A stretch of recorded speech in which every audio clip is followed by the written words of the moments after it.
Before we begin, make sure to subscribe, because stories like this aren't something you find just anywhere. High in the mountains, where the air is thin and the wind never truly stops, there is a village that most maps do not bother to name. It sits at the edge of a narrow valley, pressed between two ridges of gray stone that rise so steeply they seem to lean over the settlement like walls. The peaks above are still white in early spring. Down here, among the low stone houses and the wooden fences half buried in old snow, the ground has only just begun to show patches of dark earth again. The thaw is slow. The cold does not release its hold easily. The Dorje family has lived in this valley for as long as anyone can remember. 3 generations share the same stone house. Its walls are thick, packed with earth between layers of rock, built to hold heat the way a closed fist holds a stone. The roof is flat and heavy. Smoke rises from a hole near its center every morning before the light fully comes. Outside, the mountains are still blue in the early hours. Inside, the fire is already alive. The father, a man whose face carries the particular stillness of someone who has spent decades reading weather and terrain, rises before the rest of the family. He steps outside into air that stings the skin immediately. His breath comes out in long, slow clouds. The mountains above him are perfectly quiet, the kind of quiet that has weight to it, that presses against the ears.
He scans the ridge to the east, reads the color of the sky above the snow line, and then turns back toward the wooden enclosure beside the house where the animals sleep.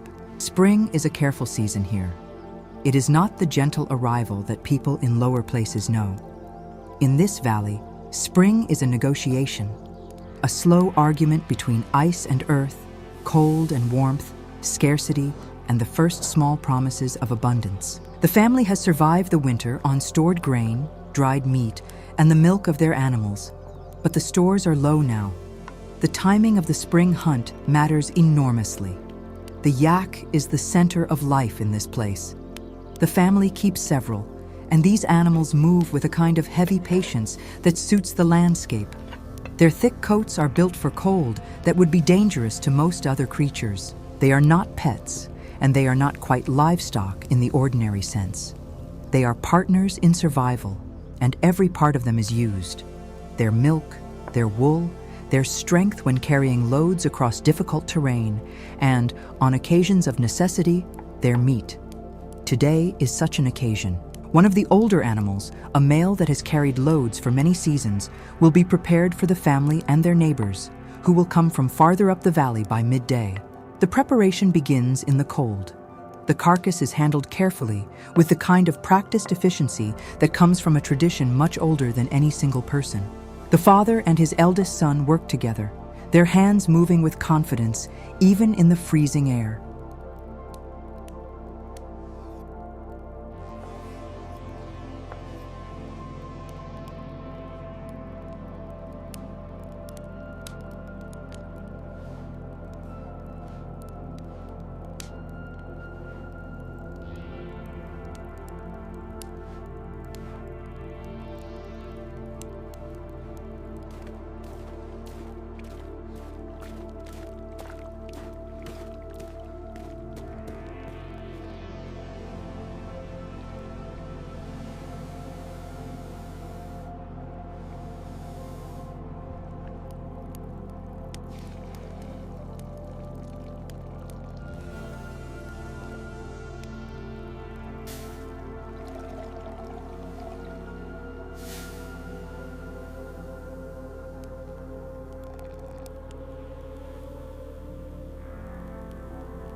The fat from the animal is thick and yellowish white, and the steam that rises from the opened carcass curls immediately in the cold, lifting upward in slow spirals before disappearing into the gray morning. Nothing is wasted. The organs are set aside first, wrapped in clean cloth. The bones will make the base of something long simmered. The large cuts of dark red meat are laid on a wooden surface that has been scrubbed clean. The fire outside is built with care. Large stones have been arranged over years into a low platform near the house, blackened by countless fires before this one. The wood here is scarce. Trees grow slowly at this altitude, and none are cut carelessly. The fuel is a combination of dried yak dung, which burns long and steady, and pieces of hard wood saved specifically for cooking occasions like this. When the fire catches, it builds slowly, and then it is serious, hot and orange at its core, radiating heat that the family angles their bodies toward without even realizing they are doing it. A whole section of the yak, ribs and all, is positioned over the fire on iron rods that are driven into the stones. The weight of the meat makes the rods flex slightly.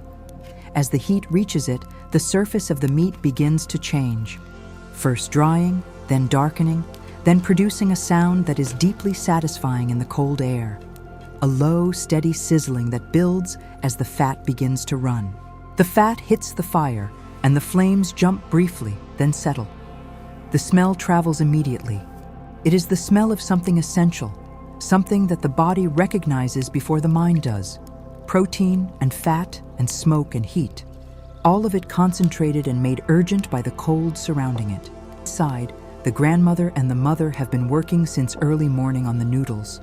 The dough was mixed in the dark hours, before the children woke. Flour from stored barley and wheat, combined with water that was heated slightly, just enough to bring the dough together. It is stiff and resistant. The grandmother's hands press into it repeatedly, folding and pushing with the full weight of her upper body. She is not a large woman, but her arms are strong in a way that comes from doing this work for 50 years. The dough gradually becomes smooth, and then it is set to rest under a cloth.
The rolling begins later, once the fire outside is established and the cold inside the house has been replaced by warmth from the central hearth. The dough is divided, and each piece is rolled thin with a heavy wooden pin that is worn smooth from decades of use. The sound it makes on the wooden surface is a soft, rhythmic pressure, not loud, but constant. The sheets of dough are pale and almost translucent at their thinnest point. They are folded carefully and then cut into wide ribbons with a short knife. The noodles are separated by hand, dusted lightly with flour to keep them from sticking, and piled together in loose, soft tangles. The broth has been cooking since the early morning. Bones from the yak, along with wild onions that were dried last autumn and kept in a cloth sack hanging from the rafters, and dried pieces of root vegetables gathered before the last snowfall, have been simmering in a large iron pot hung over the hearth inside. The liquid has been reducing slowly. By midday, it is deep in color, amber and brown, with a surface that moves in slow, lazy circles from the heat beneath. The smell inside the house is entirely different from the smell of the fire outside. It is closed and complex, layered, deeply savory, the kind of smell that makes a cold body relax involuntarily. Milk from the yaks, collected early in the morning into a wooden pail that steamed in the cold air, is warmed separately in a smaller pot. It is thick and slightly yellowish, rich with fat. Some of it will be served alongside the meal. Some will be kept for the children. The neighbors arrive before noon. They come in twos and threes, bundled in heavy wool, their faces weathered in the same way that the stones of the valley are weathered, shaped by exposure over long time. They carry small things, a bag of dried herbs, a piece of hard cheese wrapped in cloth, a bundle of fuel. In this place, a gathering is never purely social. People arrive with something, and they leave having shared something. The exchange is quiet and habitual, and it binds the community together more firmly than any spoken agreement. Outside, the meat over the fire has developed a dark crust on its outer surface. When the father tests it with the tip of a knife, the crust cracks and releases a burst of steam and smell that draws the people nearby instinctively closer. The inside is still giving up its heat. He repositions the sections, rotating them to expose a different face to the fire. The work of managing the fire is patient work. It requires watching and adjusting, responding to changes in wind and heat without overcorrecting. The wind today comes from the northwest, cold and intermittent, and when it finds the fire, it flattens the flames briefly before they recover. The noodles are dropped into the broth in the final minutes before the meal. They sink and then rise, swelling as they absorb the liquid, turning from pale and raw to something softer and slightly translucent at the edges. The pot is lifted from the hearth, and the contents are distributed into wide clay bowls, first for the elders and then the children, then everyone else. The bowls are held with both hands immediately. The heat passes through the clay into cold fingers. The family and their neighbors eat together outside, despite the cold, arranged near the fire where the meat is still resting before it is carved and distributed. Steam rises from every bowl. The contrast between the freezing air and the heat rising from the food is sharp and immediate. The cold pushes in from all sides, and the food holds it back, bowl by bowl. The meat, when it is finally carved, pulls apart into thick pieces. The inner parts are still deeply colored, yielding. The crust has a texture that resists briefly and then gives way.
The fat, rendered down by the long cooking over open flame, has become something gentle and rich. There is very little talking. People eat the way people eat when food has required effort to exist, when the journey from animal and field and gathered root to bowl has been long and physical and shaped by weather. The children eat with complete concentration. The grandmother, seated on a low stone near the fire, holds her bowl in both hands and looks out toward the valley below, where the snow is still thick on the lower slopes. Her expression is unreadable. It is the face of someone who is simply present, in the warmth, in the moment, with the people around her. This is how this family has moved through the seasons for generations, not with ease, not with abundance as the wider world measures it, but with a deep knowledge of what the land offers and what it demands in return. The mountains give cold and isolation and silence and difficulty. In exchange, they give clarity, a very precise understanding of what matters and what does not. Food matters. Fire matters. The people gathered around both matters. Everything else is secondary. When the meal is finished and the fire begins to cool toward afternoon, the valley returns to its ordinary quiet. The wind moves along the ridgeline. The peaks catch the light differently as the sun shifts. Inside the stone house, the hearth still holds its heat, and the smell of the broth and the smoke and the yak fat has settled into the walls, and the cloth and the wood the way that familiar smells do in places that have been lived in deeply and long. The bowls are cleaned with water that is heated quickly over the remaining coals. Spring will continue its slow advance. The snow will pull back further from the lower slopes. The animals will move to different grazing as the grass returns. The stores will be replenished over the coming months, carefully and with attention, so that the next winter can be met with the same steadiness that this one was. This is not a fragile way of life. It looks fragile from the outside, isolated, exposed, dependent on weather and animal and hand. But it has outlasted much that seemed more solid. It continues because the people who practice it understand it completely, and because they pass it from one set of hands to the next, the way the grandmother passes the worn rolling pin to her granddaughter, who takes it without being asked and begins to press.